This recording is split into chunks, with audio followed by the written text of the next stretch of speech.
अगर आपको तारीख के सबसे बड़े लेजेंड्स में दिलचस्पी है तो ये सुनिए।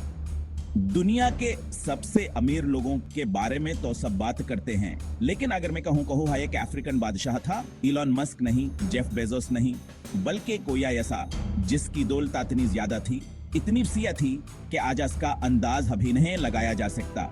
लेकिन राज की बात यह है, इसकी असली ग्रेटनेस सिर्फ सोने में नहीं थी, वहां के ईमान में थी, उसके दरियादिली में थी और अल्लाह के लिए उसके गहरे प्यार में थी।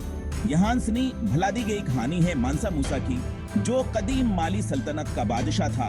एक ऐसी जो दौलत उल्मा और ताकत से भरी हुई थी। मानसा मूसा की दौलत तो लेजेंडरी थी, लेकिन इसके दिल किसी और है बड़ी चीज के लिए था।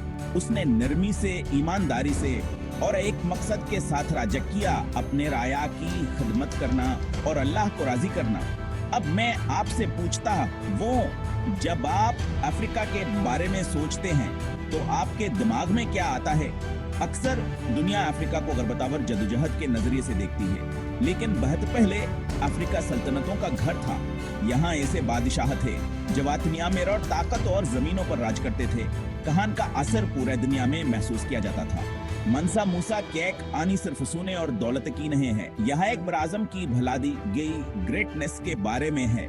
एक ऐसे इंसान की स्पिरिचुअल वेल्थ के बारे में है जिसने अल्लाह को सबसे ऊपर रखा। मनसा मूसा ने अपने लिए शहरत या दौलत नहीं चाहिए, इसका सपना बहुत बड़ा था। एक सच्चे मुसलमान की तरह वहाँ अपना फर्ज पूरा करने और मक्का के ज़ियारत पर जाने के लिए बेताब था। लेकिन मूसा कोई आम मुसाफिर नहीं था। इसका हज का सफर दुनिया का सबसे ज्यादा एक्स्ट्रावेगेंट पिलग्रिमेज बन गया। जट्टे देखते लोग, सैकड़ों ऊंट और नाकाबिल तस्वुर खजाने, यह सिर्फ एक बादशाह का सफर नहीं था, ये तारीख बन रहा था। जैसे रेगिस्तानों और शहरों को पार करता गया, मनसा मूसा का कैरावन धूप में सोने के तरह चमकता था। लेकिन आसे की खूबसूरती यह है, इसने अपनी दौलत जमा नहीं की। वो जहाँ भी गया, उसने गरीबों को, जरूरतमंदों को, उन लोगों को दिया जंग के पास छुपेने था। इसने अल्लाह के सामने खुद को नर्म किया, पैगंबर मोहम्मद सल्लल्लाहु अलैहि वसल्लम के अल्फाज को याद करते हुए, तुम में सबसे बेहतर वो है जो दूसरों के लिए सबसे बेहतर है। लेकिन जैसे ही मूसा ने अपना सोना बांटा, कुछ गैर मुतवक्का हवा जायरो जैसे पूरे शहरों की महीश कैदरिया दिले से डूब गई। सोना उतना आम हो गया कि आने वाले सालों तक की कीमत गिर गई।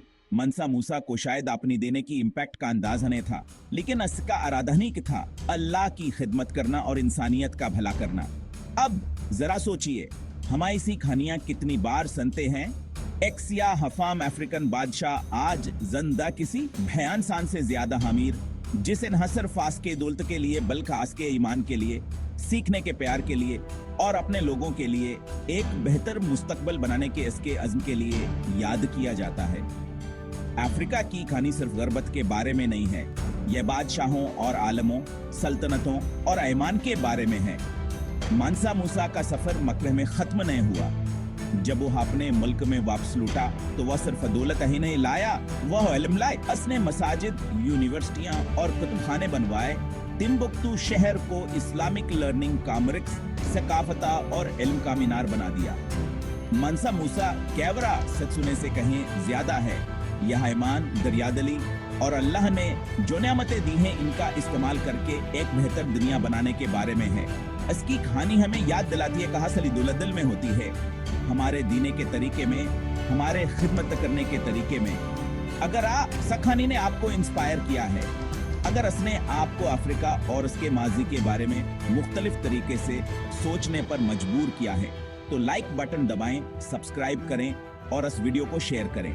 चलिए ऐसी कहानियां शेयर करते रहें जिन्हें तारीख ने भला दिया, और इस ग्रेटनेस का जश्न मनाएं जो हमारी जड़ों में है।